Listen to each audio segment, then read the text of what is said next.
ব্রাহ্মণবাড়িয়ার কুখ্যাত সন্ত্রাসী মহসিন খন্দকার অবশেষে র্যাবের অভিযানে আটক। বিস্তারিত দেখুন ইয়াসিন মাহমুদের প্রতিবেদনে। ব্রাহ্মণবাড়িয়ার কুখ্যাত সন্ত্রাসী যুবলীগ নেতা এবং সাবেক ওয়ার্ড মেম্বার মহসিন খন্দকারের অত্যাচারে অতিষ্ঠ এলাকাবাসী। তার বিরুদ্ধে অভিযোগ করেও কোনো প্রতিকার পাননি সাধারণ জনগণ। দীর্ঘদিন ধরে আওয়ামী লীগের ছত্রছায়ায় একের পর এক অপরাধ করে গেছেন এই সাবেক যুবলীগ নেতা।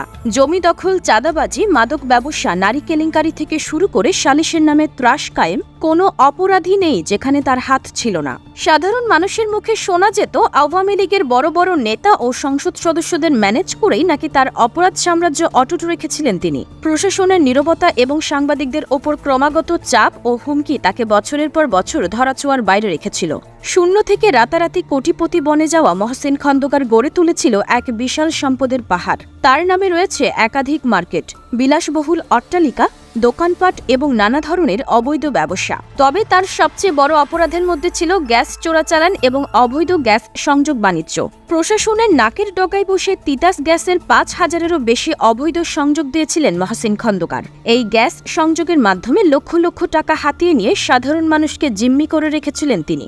এলাকাবাসীর দাবি, এত বড় চোরাচালান চক্র কিভাবে প্রশাসনের নজর এড়িয়ে চলেছে। স্থানীয় প্রভাবশালী নেতাদের ছত্রছায়ায় গ্যাস চোরাচালানের এই রমরমা ব্যবসা চালিয়ে গেছেন মহসিন, অথচ প্রশাসনের কেউ এতদিন টু শব্দটিও করেননি। তার বিরুদ্ধে মুখ খুললে নেমে আসত কালো মেঘের ছায়া, মিথ্যে মামলা, হামলা এবং প্রাণনাশের হুমকি। তার অন্যতম সহযোগীদের মধ্যে ছিল কুখ্যাত সন্ত্রাসী সুমন, জীবন, যাদের মাধ্যমে মহসিন এলাকায় চাঁদাবাজি, মারামারি, মাদক ব্যবসা এবং অস্ত্রের কারবার চালাতেন। অবশেষে গোপন সংবাদের ভিত্তিতে গতকাল দুপুর ১২টার দিকে মহসিন খন্দকার ব্রাহ্মণবাড়িয়া জেলার সোহেলপুর ইউনিয়নের ঘাটুরা গ্রামের খন্দকার বাড়ির নিজ বাসায় আশ্রয় নেয়। তার অবস্থান নিশ্চিত হওয়ার পর রাত ১১টা ৩০ দিকে বাসার পেছনের দিক থেকে পালানোর সময় র্যাব ৯-এর সদস্যরা তাকে গ্রেফতার করেছেন। পরে তাকে ব্রাহ্মণবাড়িয়া সদর থানায় হস্তান্তর করা হয়। থানার ওসি নিশ্চিত করেছেন মহসিন খন্দকারের বিরুদ্ধে ৪টি মামলায় গ্রেফতারি পরোয়ানা রয়েছে এবং দ্রুত আইনি প্রক্রিয়া সম্পন্ন করে তাকে জেল কারাগারে পাঠানো হবে। তার গ্রেফতারে এলাকাবাসী স্বস্তির নিঃশ্বাস ফেলেছেন। তবে এখন প্রশ্ন একটাই, এতদিন প্রশাসন ও রাজনৈতিক নেতৃত্ব কেন তার বিরুদ্ধে ব্যবস্থা নেয়নি?